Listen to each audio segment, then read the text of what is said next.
The principle, of course, brings some important new angle on topics just like this one we were discussing there about John the Baptist, very significantly new.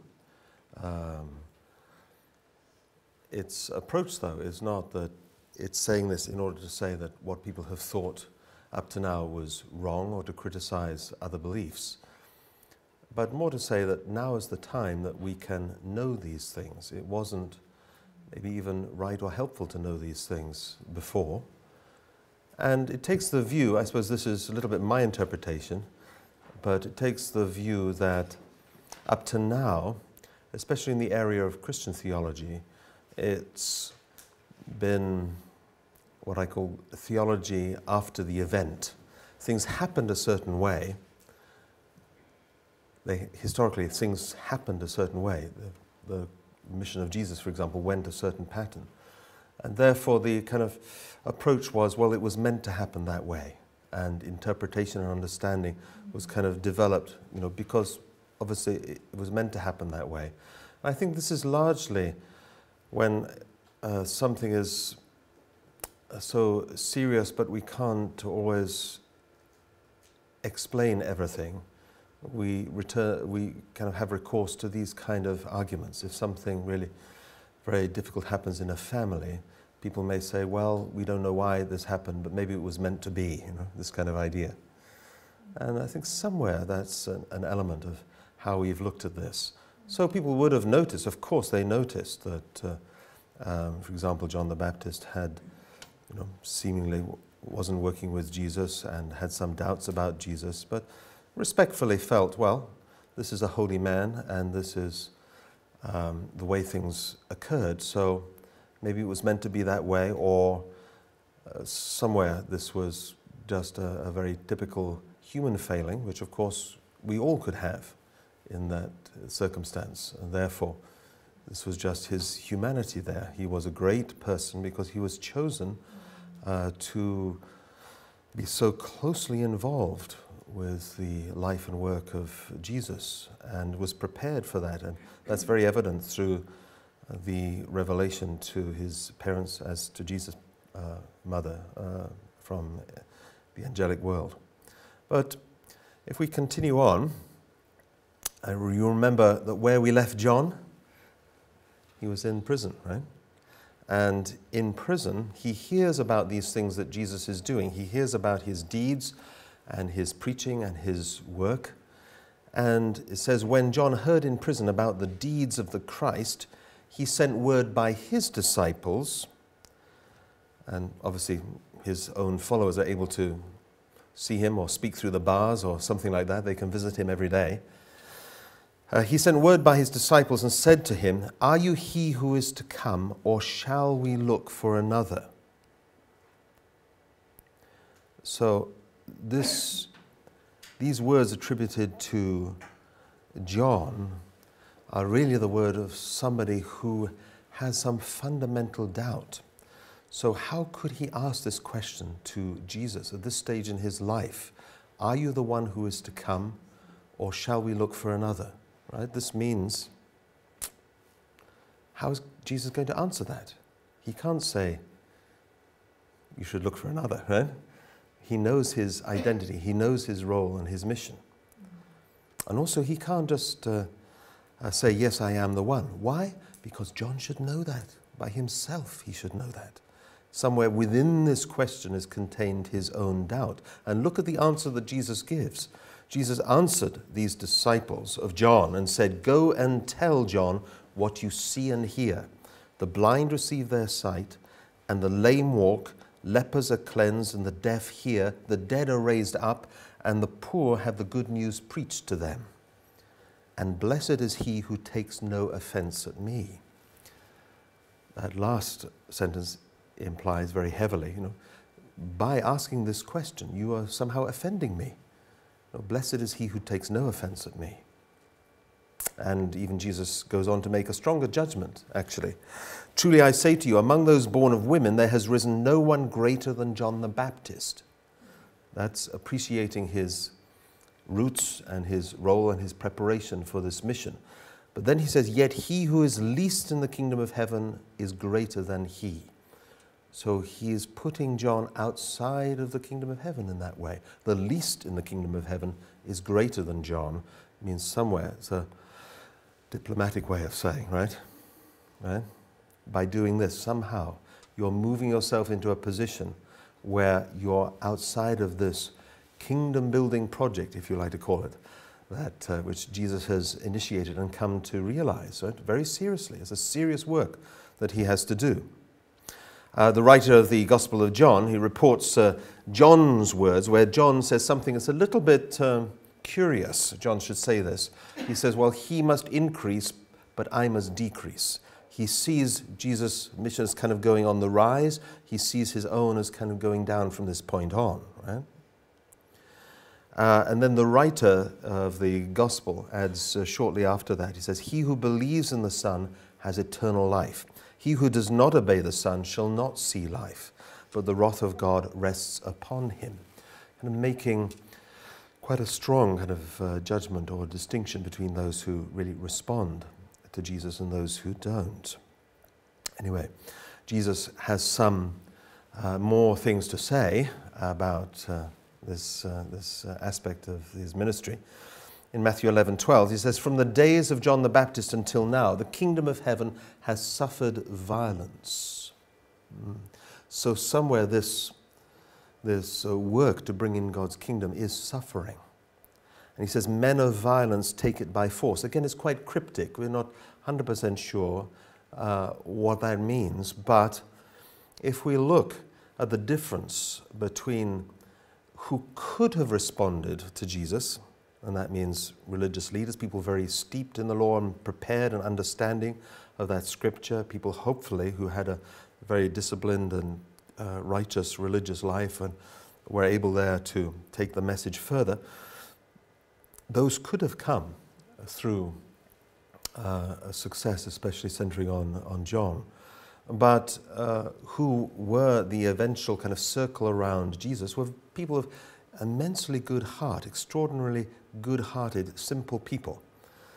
But in terms of doing this work, of what needs to be done to establish the foundation for the kingdom of heaven, they were not as prepared as others were.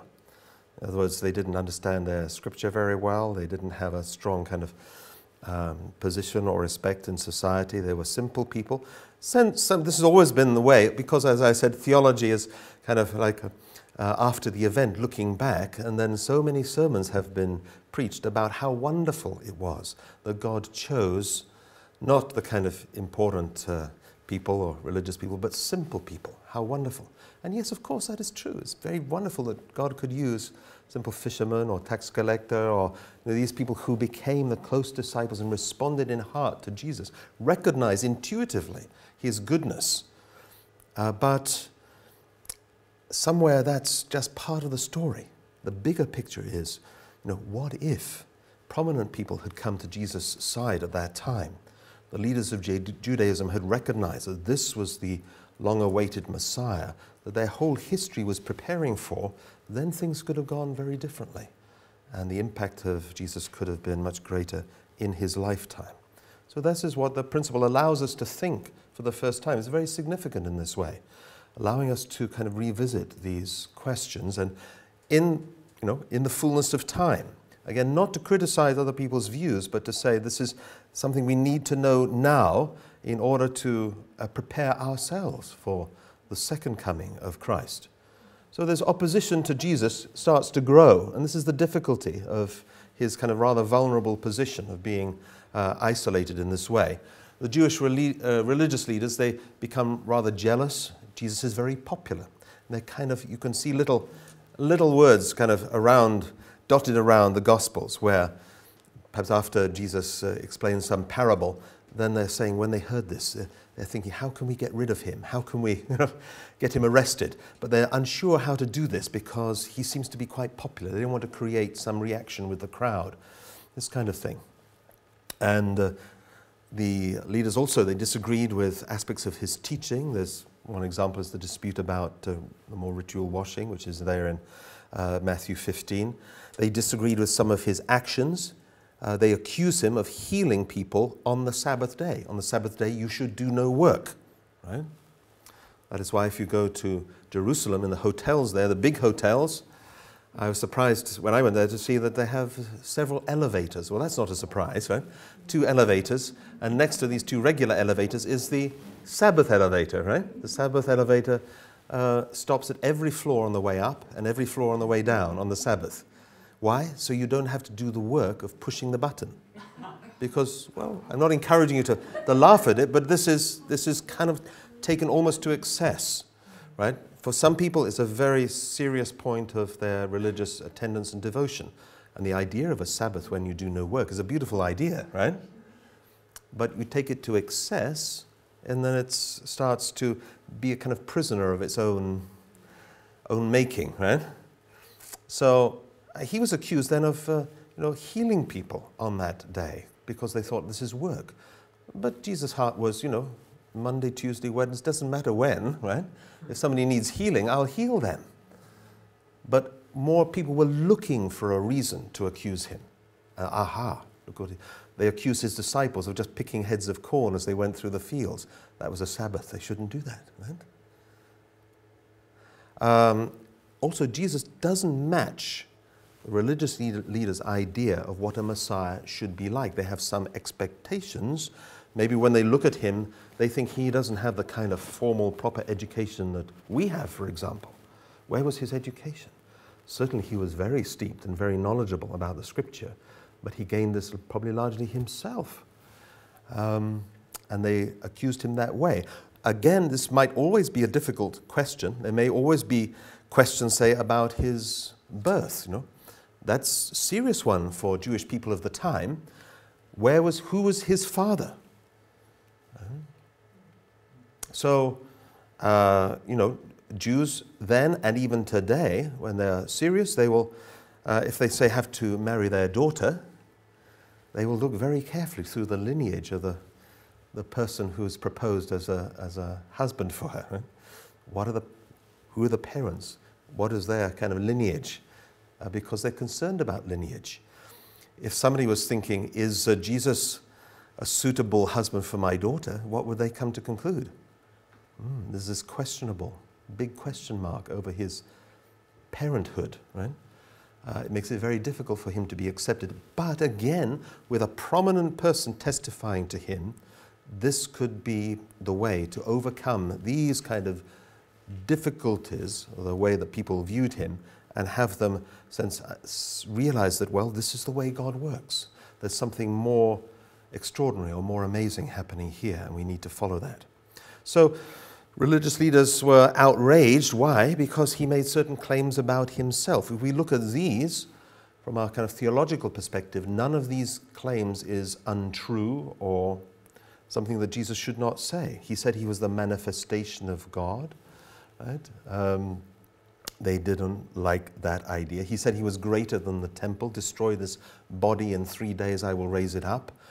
He's kind of putting himself greater than the temple.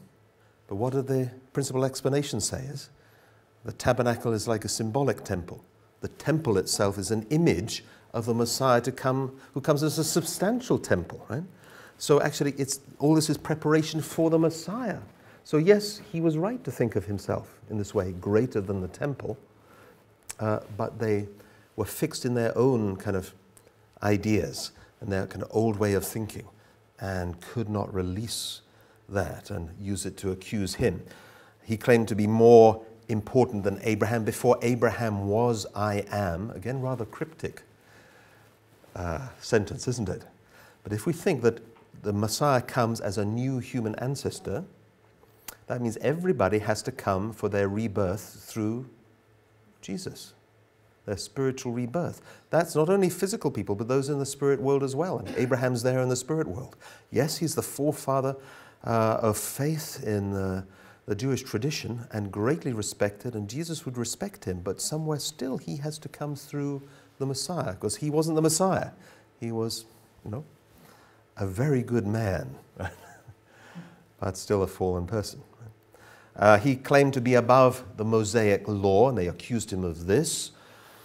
But he said, I I came to fulfill the law and not destroy it. I'm not here to accuse or destroy the law, but I'm coming to fulfill it.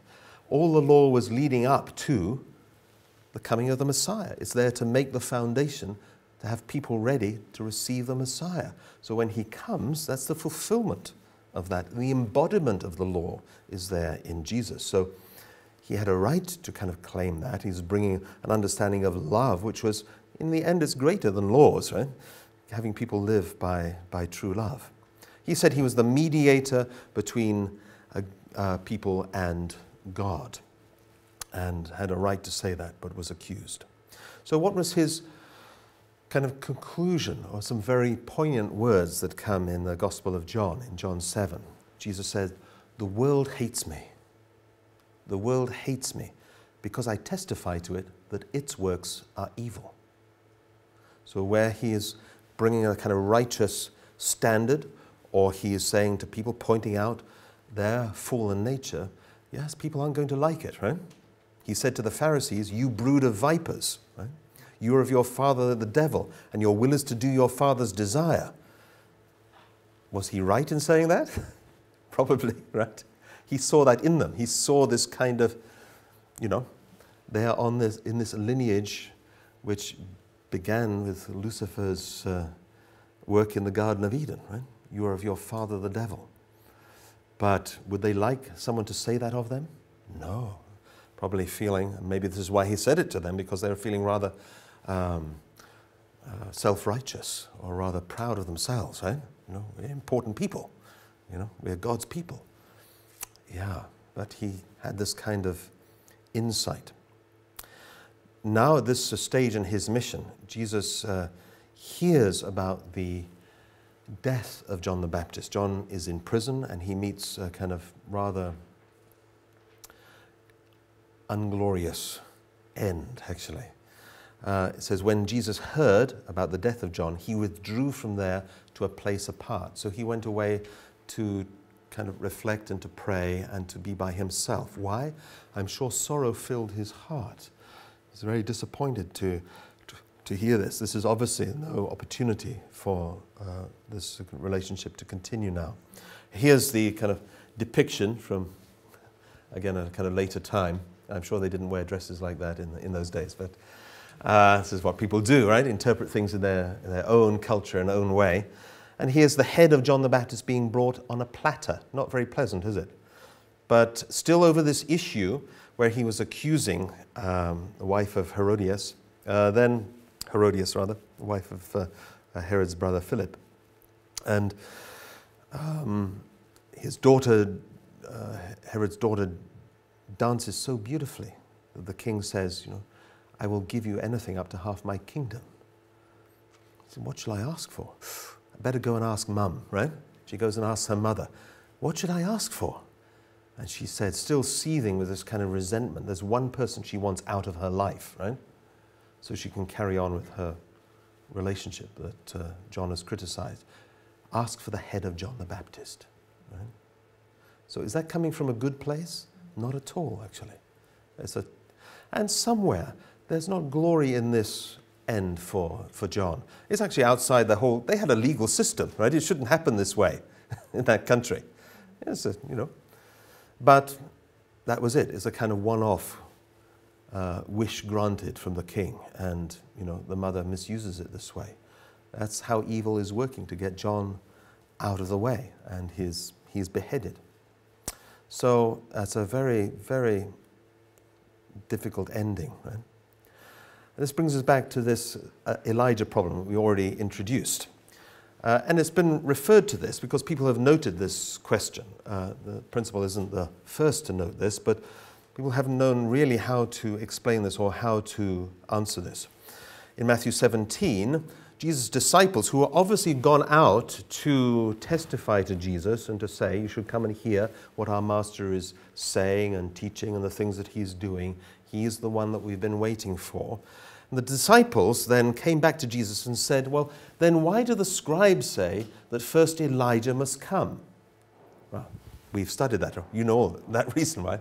Because of that verse of Malachi. It's the expectation and it's there, the kind of Passover celebration, that they're expecting Elijah to come before the Messiah comes. But the disciples don't know this. So they are perplexed by this question. Why do people say, why must Elijah come? So they come back to Jesus and ask him. And then he replies, Elijah has already come, and they did not know him, but did to him whatever they pleased. And then it says, then the disciples understood that he was speaking to them of John the Baptist. So the kind of penny drops, as we say in English, right? In the mind. They think, yeah, that's it. So even to then, that point, the disciples didn't really know this, right? But Jesus is carrying this in his heart. He wants, in the end, it's not a theological question. It's a kind of, he needs the support of John. He wants this actual support, yeah? But he hasn't had it. Who is Elijah? Actually, it was John. John is this Elijah person. Jesus says it really from his mouth. So this is the significance of John. If John is identified and identifies himself as Elijah, then this is a great support to Jesus. It leads to Jesus being accepted by a wide circle of people, enough to make his mission successful. But if John denies he's Elijah, then people deny Jesus and don't recognize his role as the Messiah. He's in difficulty. He's made to look a bit like an imposter, really. After all, Jesus is saying now, more plainly, John was the Elijah figure. When people went to John and asked him, are you Elijah? He said no. Who do you believe? Do you believe John or do you believe Jesus? Well, you're more likely to believe the person themselves, right? When he was asked, he said no, right? So it's more natural to believe John. So what does that make Jesus, how does it make him look in the eyes of people? Like he's just trying to say he's the Messiah, right? He's just trying to say John was the Messiah in order to make him, John was the Elijah in order to make himself look like the Messiah. It makes him look like an imposter in the eyes of people. Of course, that's not the case. He needs that support. And just to kind of finally confirm that, there's this quotation. These quotations, as you'll see, quite a number of them are not in the Divine Principle, right? Why? Because not every quote can be there, right? It just gives a certain sample. When we go back to the Scripture, you'll find much more that supports this argument. Here in John 8, it says, and Jesus spoke to them saying, this is very much John's language, the kind of Greek language of this gospel. I am the light of the world. He who follows me will not walk in darkness. Again, echoes of that Isaiah, isn't it? But will have the light of life. The Pharisees then said to him, oh, you are bearing witness to yourself. Your witness is not true. What's the difficulty? Yes, what he was saying was true, but people couldn't accept it because he was just accused of just saying it yourself. Oh, you're just saying that, right? This was his difficulty. The Pharisees said, you're bearing witness to yourself, your witness is not true. From then on, he starts to incur more wrath from the religious leaders. He starts to offend them. In Matthew 23, he says, but woe to you, scribes and Pharisees, hypocrites, because you shut the kingdom of heaven against men, for you neither enter yourselves nor allow those who would to go in. So you are saying, well, denying him in that kind of messianic role, they're blocking the way, and they're also telling to other people, don't follow this person, Jesus, right? So they're kind of doubly guilty. They're stopping themselves and they're stopping others. And he calls them hypocrites. Nobody likes to be called a hypocrite, right? He said they were like whitened sepulchres, right? They look nice on the outside, but inside it's just like a tomb, right? They're kind of dead inside. This was his opinion of these people. Can I ask one question? So I'm trying to follow it out. Does it mean to say, the Pharisees said you are bearing witness to yourself that their word is not true. So are they saying that anyone who bears witness to himself, then what they're saying about himself isn't true? If John said, I am Elijah, then he's bearing witness to himself.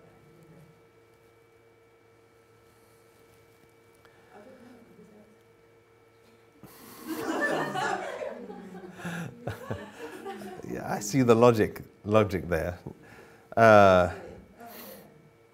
Well, put it the other way around. You know, if someone else were testifying to him, it would be so much easier and so much more believable, right? Yes. But he is vulnerable as soon as you start trying to testify to yourself. Take how, say, the scientific community works. You know? Somebody comes up with a great theory. It may be true, but without their kind of peer review and other people who are in respective positions also giving support to that and having it published in the proper journals and all the rest of it, it doesn't matter how true your theory may be. You need that kind of support. Otherwise, people are very skeptical about it. Well, that sounds interesting, but, you know, where is your kind of support for this? I agree with you entirely, but how about Yeah. John himself? Is John Well, it's more his personal realization. He has to personally realize that. And I think that's the difference, right? He has to kind of realize that himself. Right? So it's not testifying. He has to understand that himself. Right? Jesus knew very much who he himself was. But no matter what he would say, at this stage in his mission now, more vulnerable, it means whatever he says almost is going to get a bad reaction. As we'll see, I think I've got a quote which kind of indicates that. I'm not sure. Maybe not. No. There's one point which will illustrate that, and I'll bring it out when it comes. So we talked about this kind of structure, how God had arranged things. If you like, this is the strategy to have this kind of chain of unity. Unity is so important, right, for achieving anything. But when there's this separation between John and Jesus, then he's left in a very vulnerable position. It means that religious leaders are not going to easily follow him, and hence the Jewish people are not going to easily follow him, although some do. Some are not so concerned about these theological questions. They're just moved by their heart and impressed by the man. And that even to his death, there were many people who had that kind of support, but they weren't in a prominent position to be able to influence society and the direction of the nation. So Jesus definitely wanted people to believe in him, right? He said, even though you do not believe me, in other words, kind of, you don't believe me, right? Believe the works that I do, that you may know and understand that the Father is in me and I am in the Father. Look at what I'm doing. Right? Make your kind of judgment in the round. You know, is this God's work or not? This is why, as we said, he did miracles. This is another kind of supporting quote to that same argument. Jesus lifted up his eyes and he said, Father, I knew that thou hearest me always, but I have said this on account of the people. So he says something kind of audible so that the people all around can hear. He knows God hears what he's saying, but I've said this on account of the people standing by, that they might believe that thou didst send me.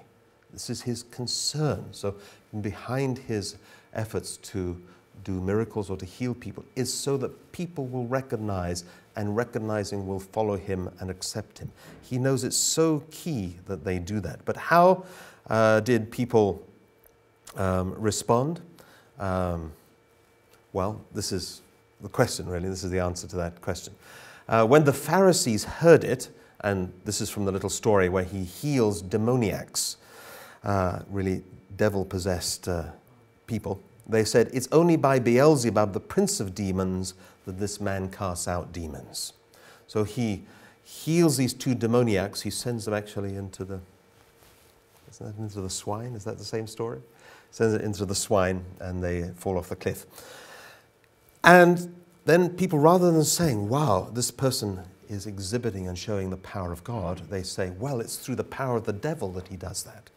He's exasperated. After that, Jesus just says, well, it's not by the power of the devil that the devil is cast out. It just doesn't work that way, you know. But yet they tried to say his power to do these things came from the devil. So almost like whatever he did at this stage would lead to some negative opinion of people. So he makes a strong prophecy. Right? He says, for the days shall come upon you when your enemies will dash you to the ground and your children within you, and they will not leave one stone upon another in you, because you did not know the time of your visitation. The time of your visitation means when the Messiah came to you.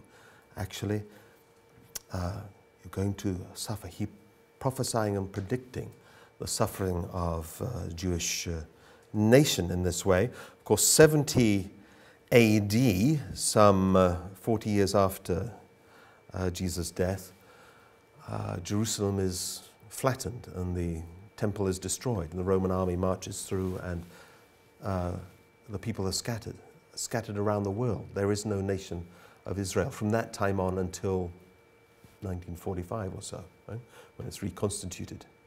So an extraordinary history, people. But Jesus was aware that this was the danger. So at this point in his mission, kind of midway in his mission, there comes a kind of change of direction. Really the point that marks this out is what is traditionally called the Transfiguration. Interesting incident which is recorded there in the Bible, where three main disciples, Peter, James, and John, they see Jesus and they see him transformed or with light shining around him. They have a kind of joint spiritual experience, right? Normally spiritual experiences are very personal, very individual. But at two key moments in Jesus' life, there are joint spiritual experiences. I wonder if this won't happen in the future sometime, right? Maybe after 2013, people start having joint spiritual experiences. Because, you know, somebody says, oh, I saw Jesus, right? Or I saw Moses, or I saw Elijah. You can say, oh, yes, good for you, right? Yeah, I believe you, yes, but, you know. But if two or three people together have some experience like that, wow, and they compare notes afterwards. Did you see that? Yes. Did you see that? Yes. Wow, this is quite a different order, isn't it, right? If that happens. It happened here. It's recorded. Peter, James, and John, they all saw Jesus there, light around him, and they saw on one side Moses, on the other side Elijah, and they were talking together. They didn't know how to interpret this. Maybe they couldn't, you know, they weren't hearing it. They saw it. But afterwards, the disciples say, what are we going to do about this? I know, we make booths to each one, like little kind of altars to each one. This is their kind of solution. What's that about, right? No. The point is, Jesus is receiving at this moment some clear kind of direction or discussion about how to proceed. Things are not going well. How is he going to salvage something from his mission here? So it says at this point, Jesus began to show his disciples. Notice it says began. He began to show his disciples that he must go to Jerusalem and suffer many things from the elders and chief priests and scribes. Matthew kind of is quite heavy against the Jewish leadership. That's why, from the Jewish perspective, they think Matthew is a rather anti-Semitic book, right? So some of this is perhaps written in afterwards, right? But still, it's there. He must go to Jerusalem and suffer many things from the elders and chief priests and scribes and be killed, and on the third day be raised. And Peter took him and began to rebuke him, saying, God forbid, Lord, this shall never happen to you. So Peter, now his main disciple, takes Jesus aside, and he's not expecting this. It's not in his mind that Jesus will have to go and suffer. You know, we said Messiah is a Jewish concept, right? It's not in the original Jewish concept that the Messiah comes to suffer and to die. It's to create this glorious kingdom that will have no end, a kingdom of peace and righteousness that will be there forever. But Peter starts, in hearing this, says, God forbid this should happen to you. And Jesus has to tell him off, right? It says, at that moment, it replies, get behind me, Satan, right? In other words, don't disturb me now. This is the course from now on. So originally, there always were two possible courses. If Jesus is accepted by the Jewish people, then these prophecies, Isaiah 9 that we read, and the echoes of that in the words to Mary from the angel, this would have been realized. Jesus would be a Lord of glory. And the symbol maybe of Jesus or his kind of reformed Judaism or the movement that would come out is like a king, or King of Kings is one of his titles. So we could say it's a kind of glorious way to receive the crown.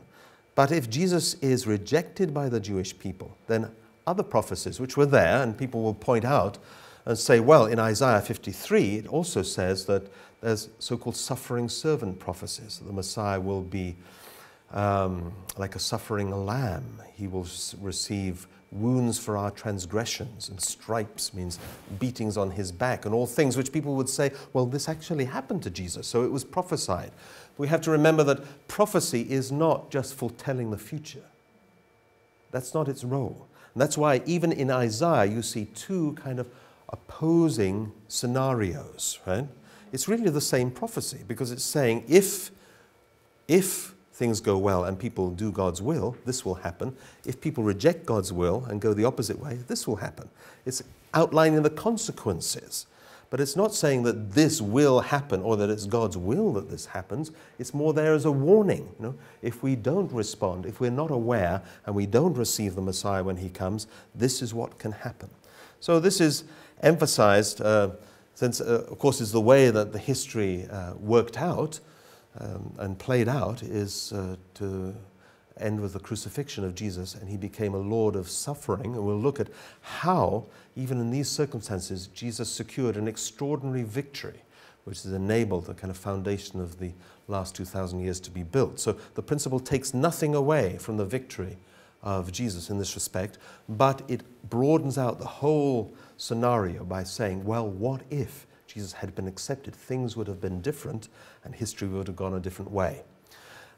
Jesus actually gave a very, very clear indication about this possibility, the kind of dangers associated with rejecting the Messiah. And if we go to Matthew 21, I think I'll go back to the source to tell this, right? Because often when you go to the source, it's much more effective, actually, than a paraphrased version. So will you allow me to do that and read this? Matthew 21, the so-called parable of the wicked tenants. And it says, "Hear another parable. There was a householder who planted a vineyard and set a hedge around it and dug a winepress in it and built a tower and let it out to tenants and went into another country." So you've got this householder, this landlord, which represents God, and he lets it out to tenants. Who are the people looking after this place? Right? The people of Israel. Right? And when the season of fruit drew near, it's the time to reap this harvest of all this effort, he sent his servants to the tenants to get his fruit. And the tenants took his servants and beat one, killed another, and stoned another. People hearing this would know that actually what he's really talking about are the prophets, because the prophets came with the word of God. They're coming to harvest the kind of fruit of this righteous life, but actually they were often mistreated and persecuted and ridiculed, right? Because people didn't like the message which they brought. And then, again he sent other servants, more than the first, and they did the same to them. And then it says, afterwards he sent his son to them, saying, so he sends his son, and he says, surely they will respect my son. So the landlord's expectation is if he sends his son, even though they've done these abominable things to the servants, they will surely respect the son, and that he will be able to take the fruit of this harvest from these tenants. But it says, when the tenants saw the son, they said to themselves, this is the heir. Come, let us kill him and have his inheritance. Is there no end to their wickedness, right? And they took him and cast him out of the vineyard and killed him. Wow. So he tells this story, this kind of allegory here. And everybody's listening and everybody's following. And then very wisely he asks them a question. When, therefore, the owner of the vineyard comes, when the vineyard owner comes back, what will he do to those tenants? Well, the people all around, they said to him, he will put those wretches to a miserable death and let out the vineyard to other tenants who will give him the fruits in their seasons. They come to the conclusion themselves. This is how you would treat wicked tenants, right? Who did that kind of thing. They killed the people who came to, take the profits, and they even killed the landowner's son. And Jesus says in verse 43, therefore I tell you, the kingdom of God will be taken away from you and given to a nation producing the fruits of it. So this is the whole reason behind his setting up this story. And then it says, this is kind of often not read because it's not part of the story. But if you look a little bit further on, it says, then when the chief priests and the Pharisees heard his parables, they perceived that he was speaking about them. They understood what he was in a kind of coded language, but they felt he's talking about us. Right? And it says, but when they tried to arrest him, they feared the multitudes because they held him to be a prophet. Right? So they're thinking, he's speaking against us. Let's try and arrest him. Maybe we shouldn't because, there's a lot of people who are kind of seem to be supporting him, so, we'll look for our moment, as it were. But he was saying, if the Son is rejected this way, he's talking about himself, isn't he? In there is his kind of view about himself. If he's rejected, actually this blessing is going to be taken away from Israel and given to another nation producing the fruits of it.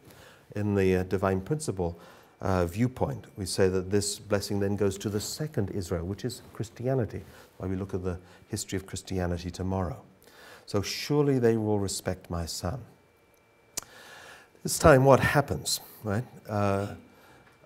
Jesus then, knowing that he's going to have to suffer many things and that somewhere his fate is sealed, he heads towards Jerusalem.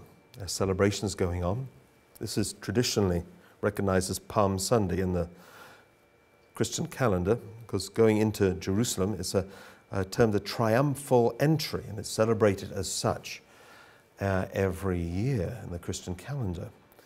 That's because there were enough ordinary people, local people, who still had a respect for Jesus, that they, hearing him that he was coming into the city, he was riding on a donkey, that they took, as was the tradition, if a visiting king or something is coming, you stand in the street and you wave palm branches. It's the biggest thing you can find, right? So you cut down the palm branches and you wave these as a kind of recognition. So he received that kind of treatment. Along the way, he heals Lazarus, raises Lazarus from the dead, and he heads towards the temple. It's going to begin a time of dispute with religious leaders, a kind of mock trial that he goes through where the outcome of that trial is already decided. They're just trying to pin accusations on him, and the high priest determined to kill him.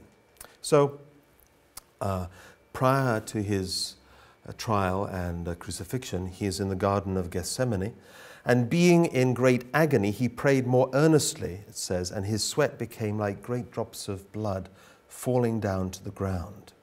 So after the Last Supper, which he holds with his close disciples, he goes to stay and to pray all night in the Garden of Gethsemane. If you go to Jerusalem, this is just still there. You can see the very ancient olive tree. It's just a short kind of across a small valley towards the gate to the city of Jerusalem, so within sight of the city. And he went to pray with 3 disciples. These disciples were there to pray with him at this most serious of moments, right? And this is how serious it was. When he's praying, it's like drops of blood are coming out of his forehead. He's so desperate and so serious. But the 3 disciples, what happens to them? They fall asleep. They fall asleep. And he wakes them up and says, well, if you can't pray, at least just stay awake. And they can't do that. They fall asleep again. What does that mean if they fall asleep? It means they don't really grasp. They don't really understand. Of course, this is also, we could say, it's like my problem. It's our problem as well. Right? Like we know certain things, right? But do we really know them? How serious are we, really? This is a question that, since all people of faith have to ask themselves. We can sometimes be a little bit self-satisfied, I think I'm doing all right, I believe in this or that, and I'm a good so-and-so, or whatever religious tradition is. But that's a dangerous way to think, right? Because, look at these disciples. They didn't catch it enough. Maybe they could have made a very important condition. There's certain things along the way. This is why we see Jesus isn't 100% giving in to this as an inevitability that he has to die. Even at this point, he wants to find a way. If there's an alternative way, he wants to find a way. And to have support from 3 disciples, this would do it. Right? Maybe important condition there. Jesus taught, after all, the greatest love you can show is to lay your life down for your brother. That's the greatest kind of love.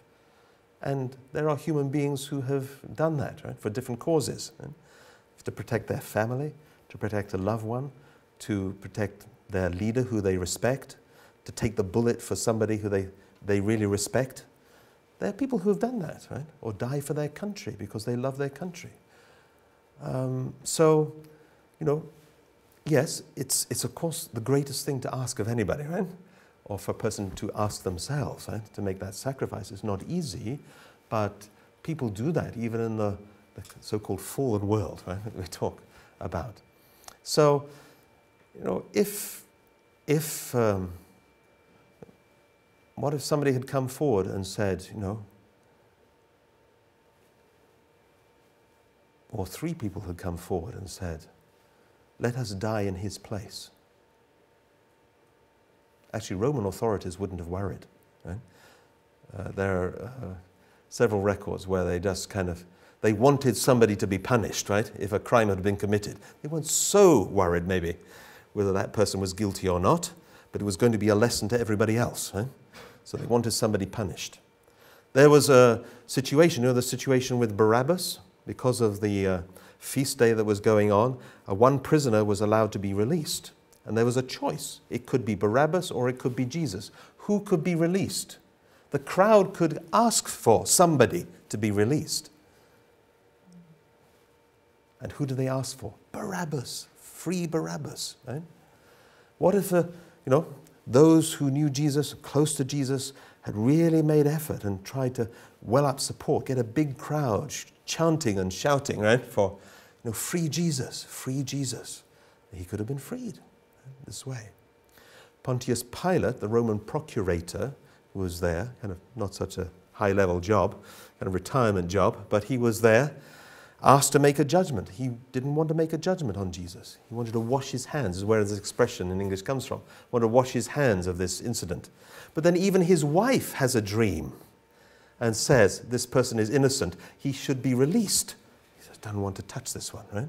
It shows desperately the spirit world is trying to have the situation changed, have Jesus saved in this way. That's why he prays, when he's praying this way, he says this prayer, my Father, if it be possible, let this cup of death pass from me.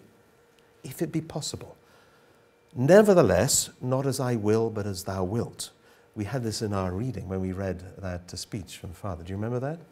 He was saying this was a key point in Jesus' ministry, because if he hadn't said this, then somehow things would have been lost.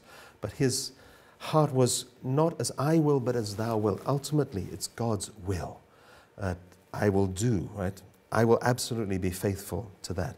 But he didn't want to go the way of the cross. Traditionally, again, because, as I said, theology is like looking back at the event. It happened this way. It's recorded that way. Obviously, people thought maybe it's meant to happen that way. So traditionally, when people look at this, it's been the explanation that, well, this is like Jesus' human side. He has a divine side and a human side. And this is the human side saying, I don't want to die. Just nobody else wants to die, right? So he's pleading, if it be possible, let this cup pass from me. So is he trying to avoid death himself, just because he doesn't want to die, personally? The principle actually is quite strong about this. It says that's almost insulting to Jesus to think that way, right? Because if it had been the case that by dying the world could totally be saved, spiritually and physically, don't you think he would willingly die? And if that was God's will from the beginning, he would offer his life that way. But he saw that actually there are serious consequences if he dies. And that's tied up in that story of the parable of the wicked tenants, right?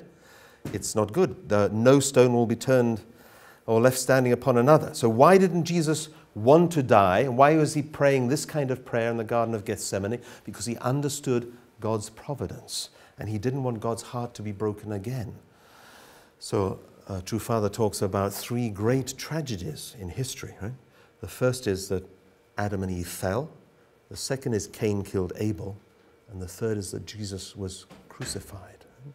It's a great tragedy, because this person, this hope, this new beginning, this new Adam figure who should fulfill the 3 blessings is actually, his physical body is destroyed. and he's removed from this world in such a way. So he wanted to bring complete salvation to his followers, and he was looking for any way to do this. It was because of his concern for everyone else and for humanity that he prayed this way. He knew that his followers would suffer. If he suffered, his followers would suffer. And of course, that was proven to be true.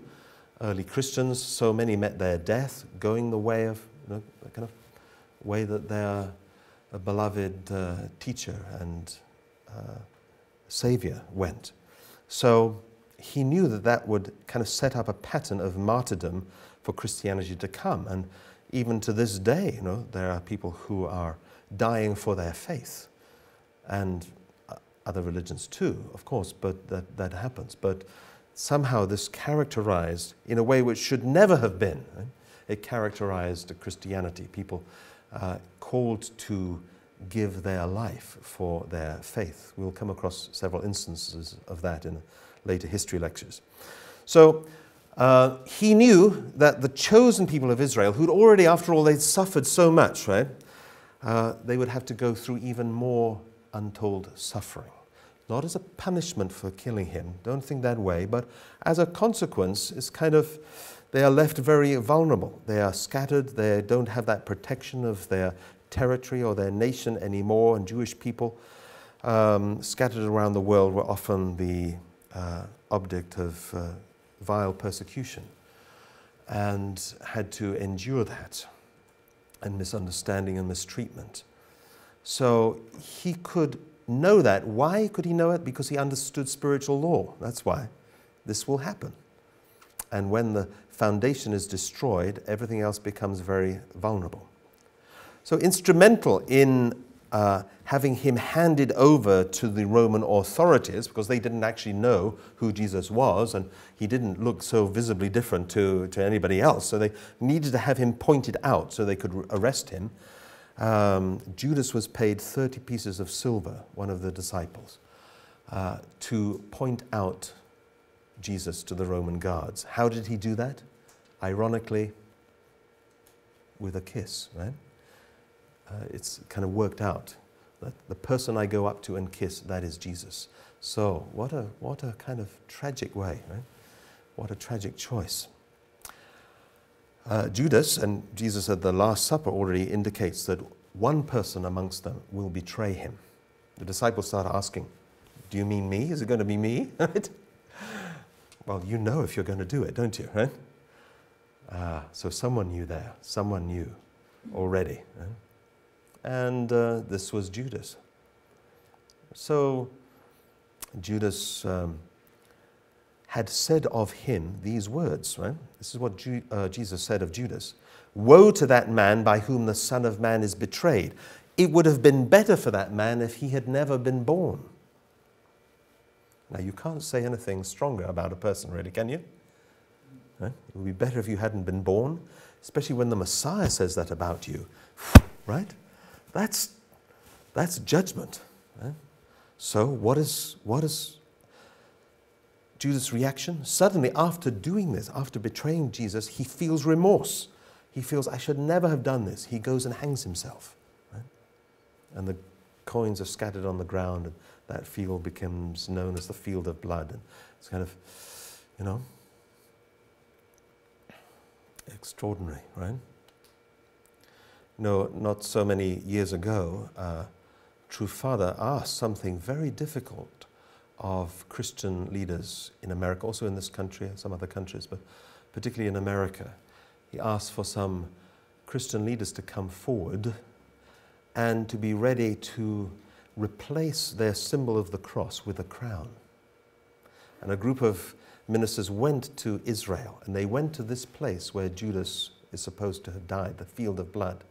And amazingly, somehow they had permission to do this. They brought a cross and they buried that cross in the ground, right? As a kind of beautiful act of atonement and kind of reconciliation and kind of comfort to Jesus' heart, rejected by his nation. And the cross becoming the kind of symbol, this instrument of torture actually becoming the symbol. But somehow really should never have come to that. So that field was kind of revisited, right, in this way, and this very, very deep, very profound ceremony, right? The kind of try to bring an end to that pain or that sorrow in the heart of God and of Jesus. Jesus' sorrow is that of kind of unfulfilled mission. He came for a certain mission, but he couldn't fully complete that mission, therefore felt always so difficult about that. Traditionally, again, somewhere you have to conclude that, taking a more orthodox line, that, well, maybe Judas was instrumental in fulfilling this preordained will of God, but clearly that's not the case, not from these words that Jesus talks about Judas. So Jesus was betrayed by one of his disciples. The other disciples at the time of his arrest, they run away. Peter, closest disciple, is warned by Jesus, something he doesn't originally accept or believe, right? Jesus says, before the cock crows 3 times, you will have denied me 3 times. And, wow, it actually happens like that. Having arrested Jesus, the guards come up to Peter and say, "Don't you know this man?" And he says, "No." "Didn't we see you with Jesus?" He says, "No." "Aren't you with that group?" He says, "No." 3 times he says, "I have nothing to do with this person." Right? And then the cock crows, and he thinks, that's exactly what Jesus said to me. Right? This was kind of... It shows somewhere that although the disciples knew who Jesus was, there was maybe something they didn't fully realize or fully understand deeply enough to stick with him. He was put through an unfair trial by the Sanhedrin. As we said, Pilate failed to protect him. Opportunities, even at that stage, to protect him and to release him were not made use of. And sadly, that kind of suffering servant prophecy in Isaiah came true. He was despised and rejected by men, a man of sorrows and acquainted with grief. He went through a very cruel punishment, which was... It was something of a standard punishment meted out by the Romans. This is something that would have to reform within Roman culture. And this is the kind of reform that Jesus could have brought, because it was very cruel in many ways. He went through scourging, so that's a whipping with leather thongs which have metal lumps on the end, so this tears the flesh. And again, that kind of brings to reality this warning in Isaiah 53, he was wounded for our transgressions, bruised for our iniquities, and with his stripes we are healed. He is, the part of the punishment was that someone undergoing crucifixion had to carry their own cross to the place of crucifixion, this huge wooden cross. Jesus was so kind of severely weakened by this scourging that he couldn't carry himself.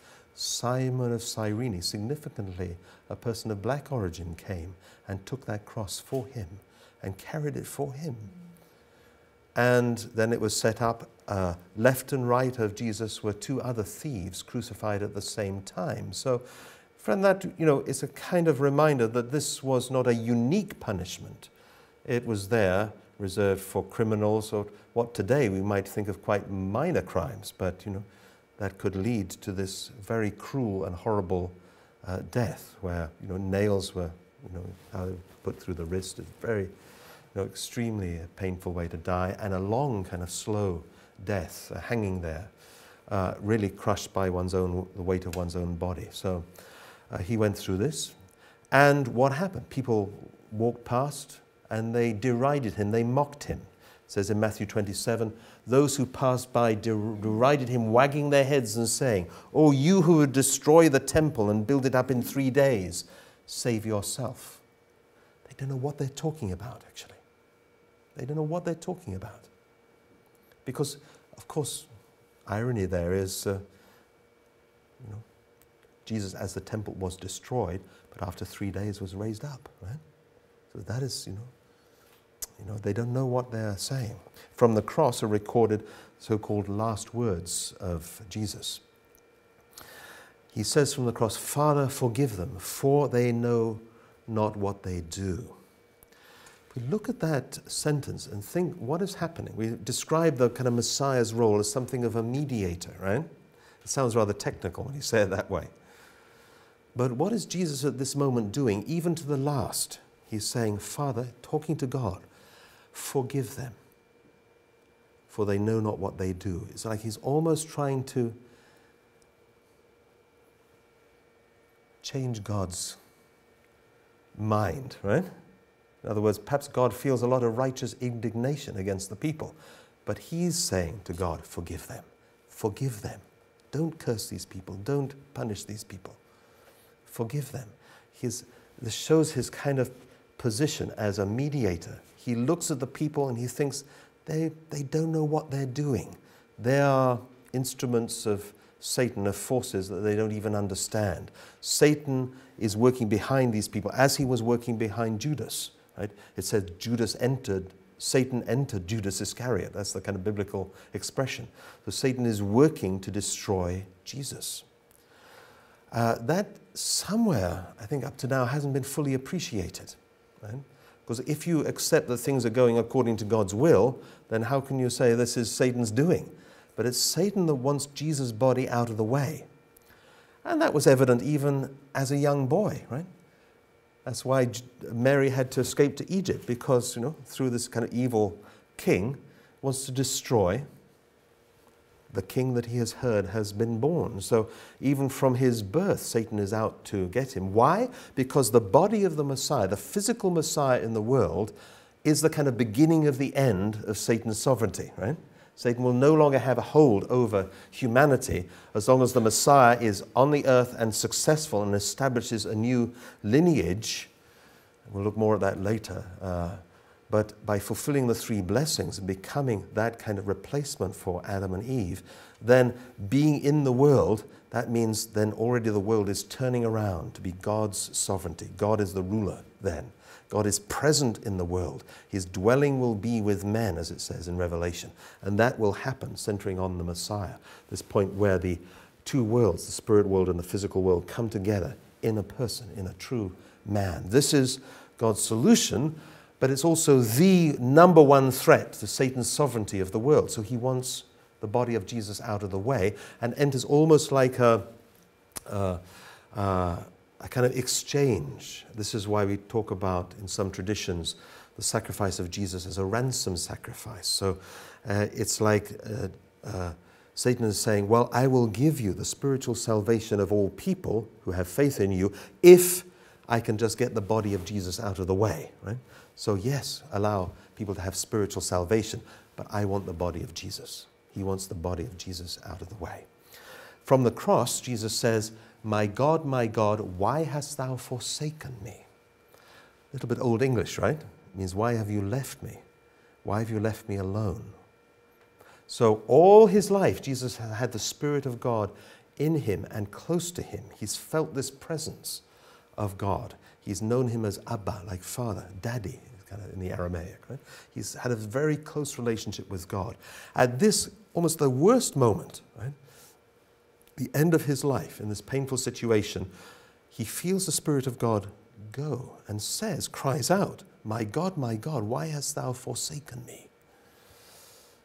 So we may wonder, too, why would God leave him at that moment? Can only understand this from the kind of deepest aspect of restoration. That is, in the Garden of Eden, it was Adam who left God, turned his back on God through that wrong action and disobedience. And that was humankind's choice, right, that God couldn't interfere with. So from this position of actually not having God's help, God has to step back so that it's entirely Jesus himself, from himself, who makes this offering. And he shows to the end an extraordinary heart. He's not resentful. He's not accusing of the people who are doing this to him. He's not bitter against God. He's not complaining. He's not thinking of himself. He's thinking actually, of others up to the last, right?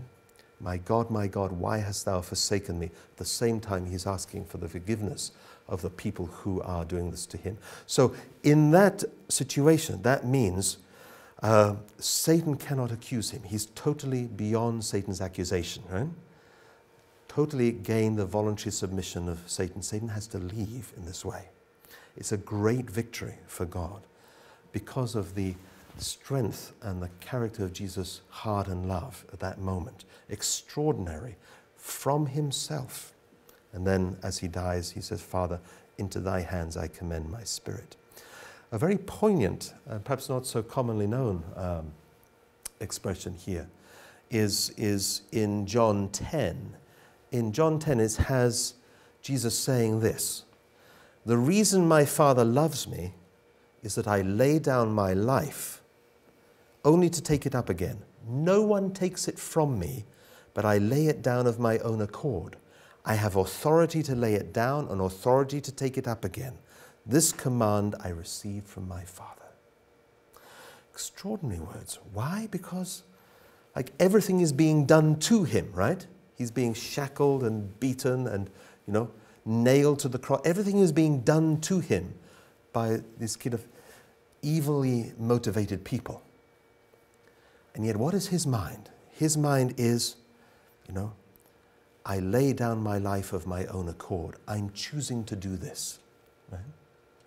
So right in there is this extraordinary victory of Jesus. At that moment, he's saying, I'm choosing to do this. I choose to do it. I lay down my life of my own accord.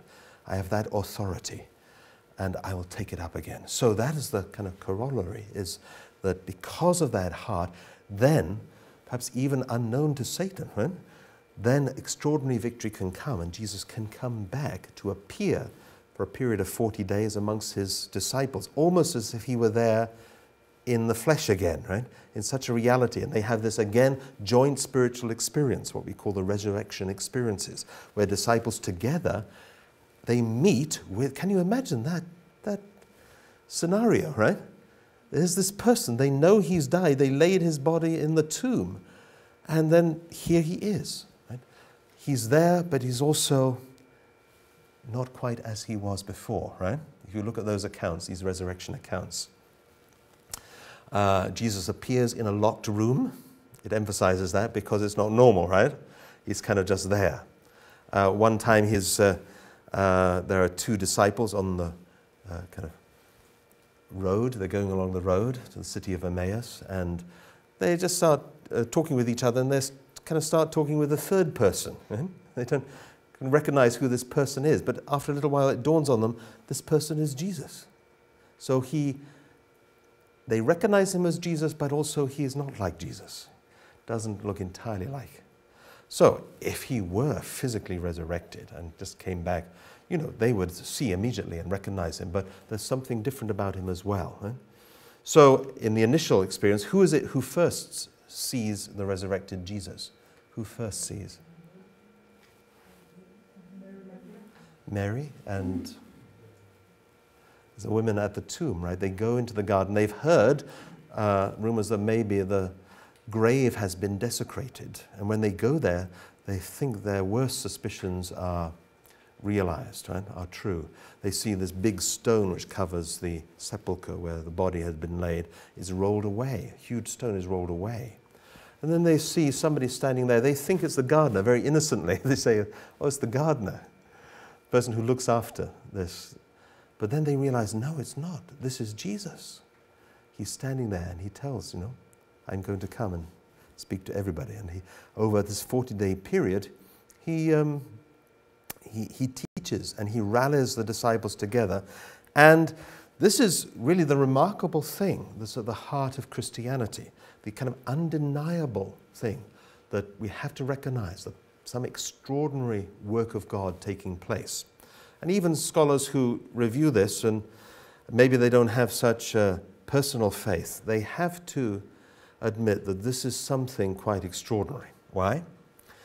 Because there's records of the work of the disciples, right, in the book of Acts, and their kind of deeds and what they do. It's all recorded there. Their kind of life after Jesus is there. And they are very changed people. Remember how when he was arrested, they all ran away? At the time of the resurrection and afterwards, then they are changed people. They become very fervent in their faith. They All but one of the disciples dies an unnatural death. Only one dies a natural death. That's John the Younger on the island of Patmos, who receives revelation. Only one who dies kind of just through old age. Right? All the others, they die as martyrs. Right? So you have Peter saying, I'm not worthy to be crucified like my Lord. Crucify me upside down. Even, we don't know exactly what happened to everyone, but they ended giving their lives. Right? But working with great faith and great conviction, something made that change in them, right? Something must have had. And it's not like you could just get together and say, well, let's say that Jesus resurrected, right? And let's all kind of pretend, right? It sounds ridiculous to suggest, doesn't it?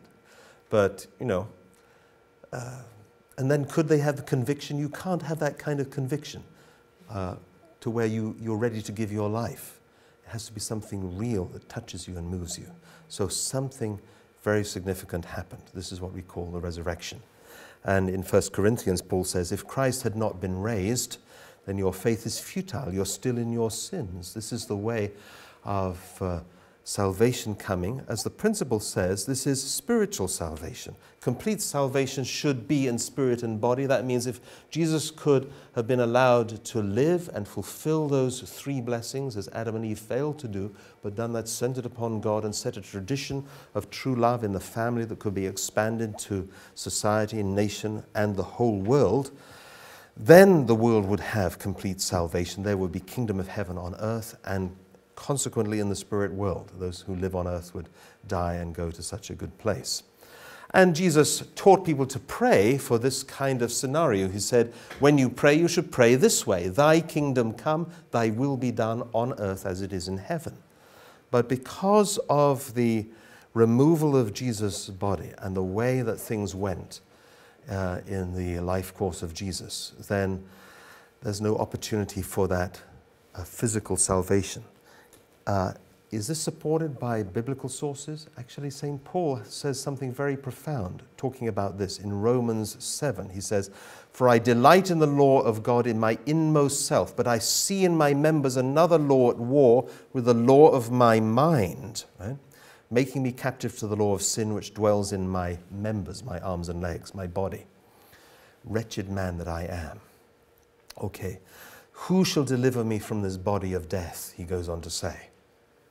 Now, who is talking here? A very saintly person, right? St. Paul.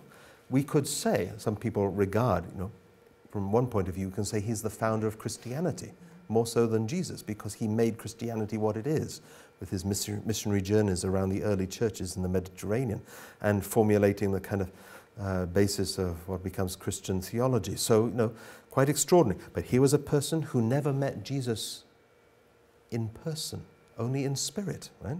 This caused some controversy. You can read about this in Acts, between those who knew Jesus personally and this person, for all his qualities, who had many things to say, and many wise things to say, but from other people's perspective, he never knew Jesus, in the flesh, as it were.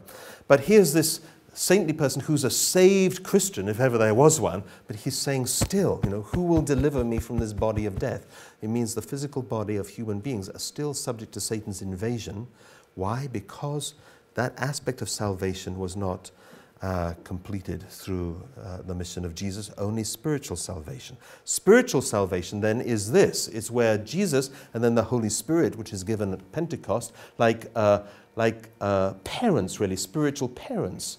Holy Spirit like a bride to Jesus in this sense. They become the parents of spiritual children. These are believers. They are those who are born again through their encounter with Jesus and his word, and able to start a new life, a righteous life, a life of goodness, and leave behind their life of sin. So, but to all who believed in his name, he gave power to become children of God. This is how John puts it.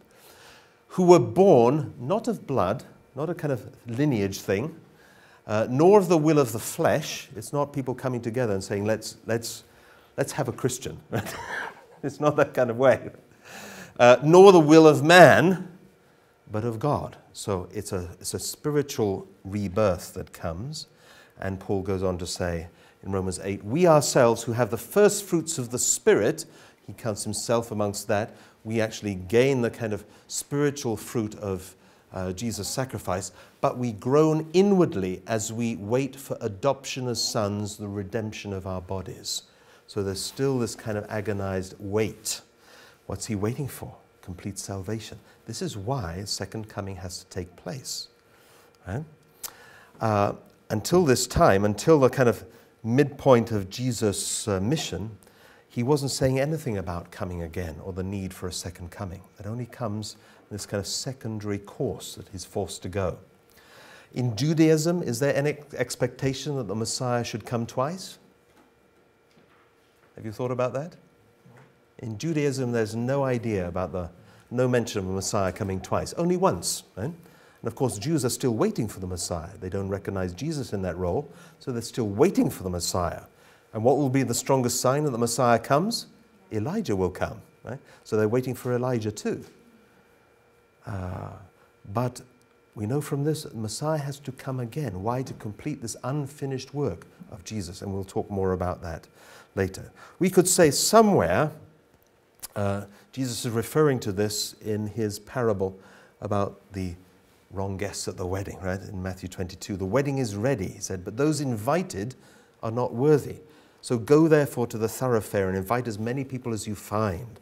And the servants went out into the streets and they gathered all whom they found, both good and bad. So somewhere there was a kind of marriage prepared for in the life of Jesus, but like the people weren't ready. Right? And it's reserved to a later time. What's referred to in Revelation as the marriage supper of the Lamb. Lamb is the kind of symbol of Jesus or the Messiah. There's going to be a marriage supper. When would you have a marriage supper? Right? After a wedding, right? There has to be a bride, right? Traditionally, of course, and we'll look in Christology, the Christian church has thought, well, the bride, there must be a bride. The church is the bride. Maybe that's why lots of churches look so beautiful and decorated, right? Like a bride waiting and adorned for the bridegroom who's going to come. But, you know, does the Lord of Second Advent come to marry a church?